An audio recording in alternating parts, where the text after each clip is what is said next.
আজকে আমার আলোচনার বিষয় হলো state the relationship between curriculum framework and syllabi. Syllabi অর্থাৎ সিলেবাসের বহুবচন হলো সিলেবি। প্রথমে জানব পাঠ্যক্রম কাঠামো এবং সিলেবাস কী। শিক্ষার উদ্দেশ্য, দৃষ্টিভঙ্গি ও মৌলিক নীতি নির্ধারণকারী একটি নকশা হলো পাঠ্যক্রম কাঠামো। অর্থাৎ পাঠ্যক্রম কাঠামোকে আমরা শিক্ষা পদ্ধতির একটি খসড়া হিসেবে পরিগণিত করতে পারি।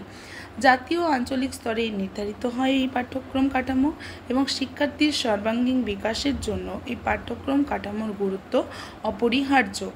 সিলেবাস নির্দিষ্ট শ্রেণী বা কোর্স অনুযায়ী পাঠ্যবস্তুর তালিকা।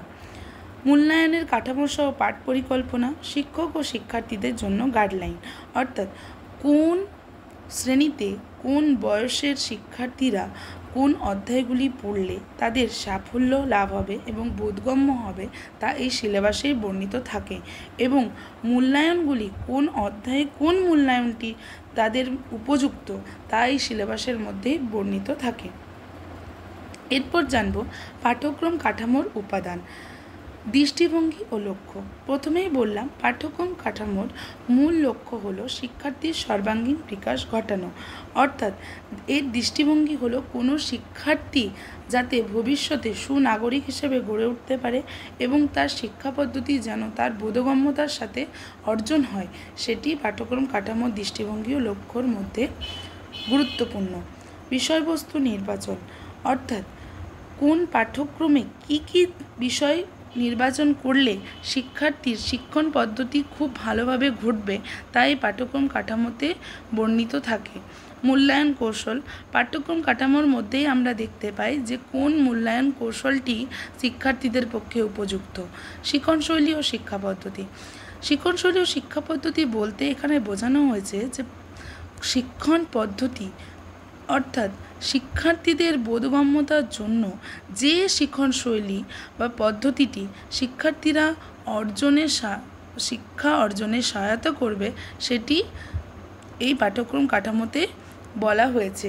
অর্থাৎ বয়সের স্তর অনুযায়ী বিভিন্ন শিক্ষা পদ্ধতি এবং শিক্ষণশৈলীর কথা এই পাঠ্যক্রম কাঠামোতে বর্ণিত করা আছে।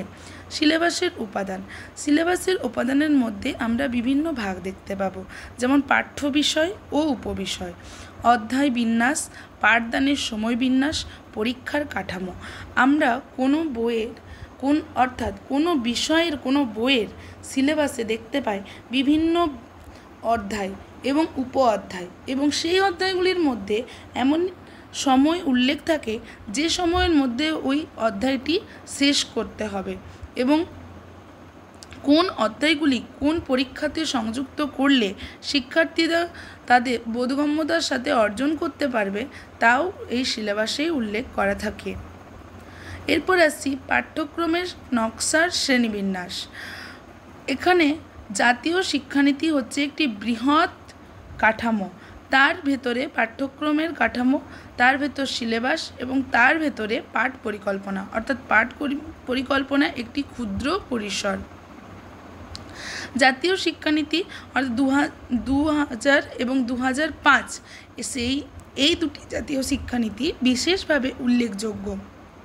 এই জাতীয় শিক্ষানীতিতেই বলা হয়েছিল যে পাঠ্যক্রম কাঠামো কীরকম গড়ে উঠবে তা এই জাতীয় শিক্ষানীতি বলেছিলেন। সিলেবাস, পাঠ্যক্রম কাঠামোর ভেতরের অন্তর্গত একটি ক্ষুদ্র অংশ হলো সিলেবাস। অর্থাৎ পাঠ্যক্রম কাঠামোতে যদি বিভিন্ন বিষয়, মূল্যায়ন, শিক্ষা পদ্ধতি উল্লেখ থাকে, সিলেবাসে কখন কোন মূল্যায়ন, কখন কোন শিক্ষা পদ্ধতি এবং কোন শিক্ষার্থীর জন্য কোন শিক্ষা পদ্ধতি, কোন পরীক্ষা উপযুক্ত তা সিলেবাসে বর্ণিত থাকে। এবং পাঠ পরিকল্পনার মাধ্যমেই কোনো সিলেবাসে এগিয়ে যাওয়া যায়, অর্থাৎ কোনো সিলেবাসের জন্য পাঠ পরিকল্পনা খুবই গুরুত্বপূর্ণ একটি বিষয়।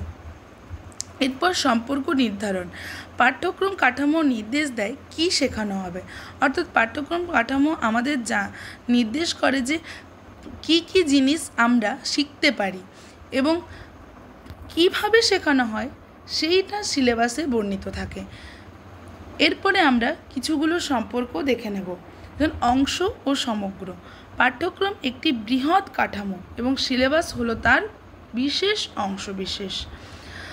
কারণ পাঠ্যক্রম যদি একটি মহাসমুদ্র হয়, সিলেবাস হলো সেটি সমুদ্র। উদ্দেশ্য ও প্রয়োগ। পাঠ্যক্রম শিক্ষার উদ্দেশ্য নির্ধারণ করে এবং সিলেবাস নির্দিষ্ট বিষয়বস্তু উপস্থাপনের মাধ্যমে শিক্ষার সেই উদ্দেশ্যগুলিকে বাস্তবায়নে সহায়তা করে। নির্দেশনা ও প্রয়োগযোগ্যতা। পাঠ্যক্রম নীতিগত নির্দেশনা দেয়, অর্থাৎ কী কী নীতি ভবিষ্যৎ শিক্ষার্থীর সুনাগরিক হিসেবে গড়ে তুলতে সাহায্য করবে তার নির্দেশনা দেয় এবং সিলেবাস এই যে নীতি নির্দেশনাগুলি শ্রেণীভিত্তিক প্রয়োগযোগ্য রূপে উপস্থাপন করে। লক্ষ্য ও উদ্দেশ্য। পাঠ্যক্রমের লক্ষ্য প্রথমেই বলা হয়েছিল যে পাঠ্যক্রম শিক্ষার্থীর সর্বাঙ্গীন বিকাশে সাহায্য করে এবং সিলেবাস এই লক্ষ্য পূরণের নির্দিষ্ট যে বিষয়বস্তুগুলি সেগুলি উপস্থাপন করে। পরিকল্পনা ও বাস্তবায়ন। পাঠ্যক্রম শিক্ষার দীর্ঘমেয়াদী একটি পরিকল্পনা, অর্থাৎ এটি একটি লং টাইম প্রসেস এবং সিলেবাস এই যে পরিকল্পনা সেগুলিকে দৈনন্দিন জীবনের বাস্তবায়ন করে, অর্থাৎ একটু একটু করেই এই বাস্তবায়নের মাধ্যমেই দীর্ঘমেয়াদী পরিকল্পনাটি সাফল্যমণ্ডিত হয়। এরপর আসছি বিষয় বিন্যাস। পাঠ্যক্রমে কি কি বিষয় থাকবে তা নির্ধারিত হয় এবং সিলেবাসে সেই বিষয়ের পাঠ ও অধ্যায়ে ভাগ করা থাকে। অর্থাৎ পাঠ্যক্রমে আমি গণিত দিয়েই বোঝাই যে পাঠ্যক্রমে যদি গণিত বিষয়টির উল্লেখ থাকে, সিলেবাসে থাকে সেই গণিত বিষয়টির কোন কোন পাটিগণিত, কোন বীজগণিত এবং কোন পরিমিতি, ত্রিকোণমিতি বা জ্যামিতির অধ্যায়গুলি কোন কোন শ্রেণীতে পড়ালে তা শিক্ষার্থীদের পক্ষে বোধগম্য হবে। এরপর শিক্ষণ পদ্ধতি নির্ধারণ। পাঠ্যক্রম শিক্ষাদানের কৌশল ও পদ্ধতির রূপরেখা দেয় এবং সিলেবাস এই শিক্ষাদান কখন কোন শিক্ষাদানটি শিক্ষার্থীরা গ্রহণ করতে পারবে সেইটি সাজিয়ে উপস্থাপন করে। মূল্যায়নের দিক। পাঠ্যক্রমে মূল্যায়নের শুধুমাত্র নীতিমালাগুলি বর্ণিত থাকে, সিলেবাসে থাকে কোন কোন অধ্যায় থেকে কোন কোন মূল্যায়নটি করা যেতে পারে তার উল্লেখ। এরপরে সময় ব্যবস্থাপনা। পাঠ্যক্রম প্রথমে বলা হলো একটি দীর্ঘমেয়াদী পরিকল্পনা, তাই পাঠ্যক্রমের সময়সীমা নির্ধারিত থাকে সমগ্র শিক্ষাবর্ষ জুড়ে এবং সিলেবাসে এটির অধ্যায়ভিত্তিক বন্টন করা থাকে, অর্থাৎ ভাগ ভাগ করে যে সময় সেটাকে সমগ্র করলে পাঠ্যক্রমের সময়সীমা এসে দাঁড়ায়। নিয়ম ও নির্দেশনা। পাঠ্যক্রমে শিক্ষার নিয়ম, শৃঙ্খলা ও কাঠামো থাকে এবং সিলেবাসে সেই অনুযায়ী নির্দিষ্ট বিষয়বস্তুর তালিকা দেওয়া থাকে। শিক্ষক ও শিক্ষার্থীর সংযোগ।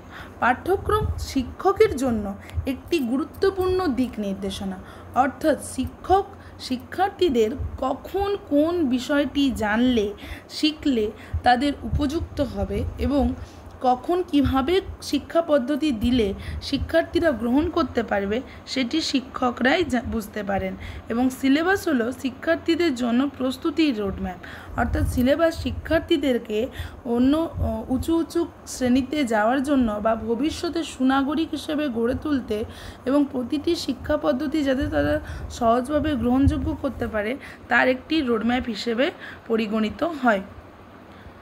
অর্থাৎ সবশেষে আমরা বলতে পারি পাঠ্যক্রম যদি একটি গাছ হয় তাহলে সিলেবাস হচ্ছে তার ডালপালা। পাঠ্যক্রম আর সিলেবাস একে অপরের পরিপূরক, একটিকে ছাড়া কখনোই আরেকটি সম্ভব নয়। সিলেবাস একটি ক্ষুদ্র পরিসর এবং পাঠ্যক্রম একটি বৃহৎ পরিকাঠামো বা বৃহৎ পরিকল্পনা। শিক্ষার গুণগত মান এই দুয়েরই সংমিশ্রণের ওপর দাঁড়িয়ে আছে। অর্থাৎ পাঠ্যক্রম, কাঠামো এবং সিলেবাস যতটা গুরুত্ব পায় একটা শিক্ষা পদ্ধতি ঠিক ততটাই উন্নতিতে সাহায্য করে, এগিয়ে যায়। ধন্যবাদ।